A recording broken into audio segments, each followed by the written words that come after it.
Viewers, সেহরি মুবারক। আপনাদের সামনে এখন হালাল রান্নাবান্নার পক্ষ থেকে নিয়ে আসলাম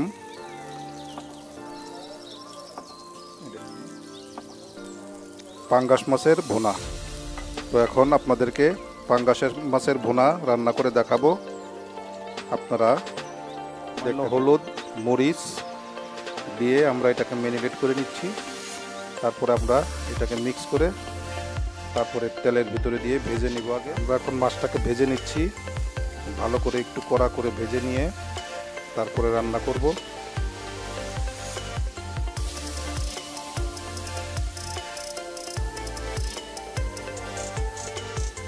মাছ ভাজা হয়ে গেল, মোটামুটি ভালোভাবেই ভেজে নিয়েছি। এখন আমরা পরবর্তীতে যাব।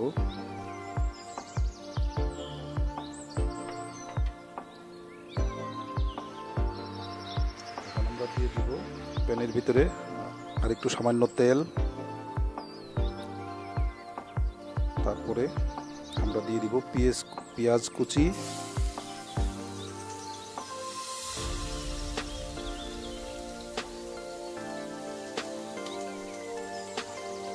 মরিচ কুচি,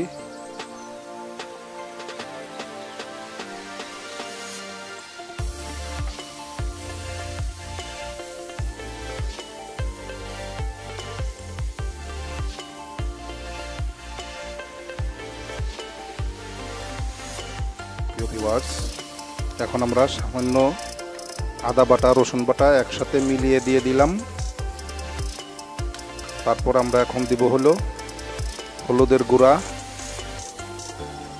তারপরে দিব হলো মরিচের গুঁড়া, তারপরে আমরা দিয়ে দিব ধনিয়ার গুঁড়া। তারপরে একটু নাড়াচাড়া করে নিব।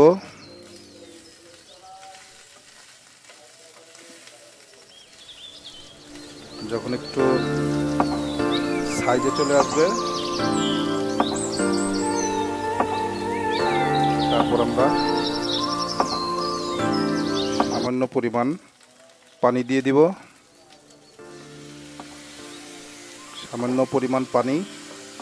তারপরে মশলাটা একটু কষা কষা করে নিতে হবে, একটু লবণ দিয়ে দিতে হবে। একটু লবণ দিয়ে দিলাম।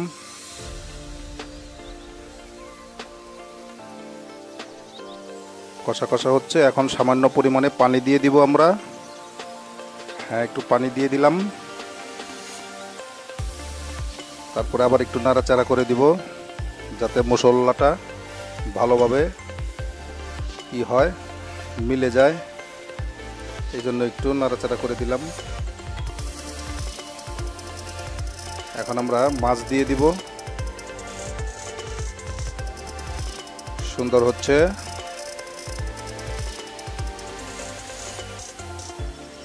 পাঙ্গাসের দো পেঁয়াজু। আজকে আমরা টমেটো দিব না, টমেটো ইউজ করব না আজকে।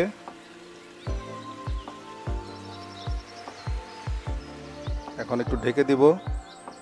তারপরে আমরা 10-15 মিনিট পরে আপনাদেরকে পরিবেশন করে দেখাবো ইনশাআল্লাহ। প্রিয় ভিউয়ার্স, তো হয়ে গেল আজকে আমাদের পাঙ্গাসের দো পেঁয়াজু। এখন পরিবেশন করে আপনাদেরকে দেখাচ্ছি। দেখেন, ভালোই লাগবে, আপনারা রান্না করে খাবেন। আর আমাদের রান্নাটা কেমন হলো অবশ্যই জানাবেন কমেন্ট করে। আর আমাদের চ্যানেলটিকে আপনারা সাবস্ক্রাইব করে রাখুন, যাতে আমরা নতুন কোনো রান্না রেসিপি নিয়ে আপনাদের সামনে হাজির হলে আপনারা যাতে সবার আগে পেয়ে যান। তাহলে আজকে এই পর্যন্তই। আবার নতুন কোনো রান্না নিয়ে আপনাদের সামনে হাজির হবে ইনশাআল্লাহ। আসসালামু আলাইকুম ওয়া রাহমাতুল্লাহ।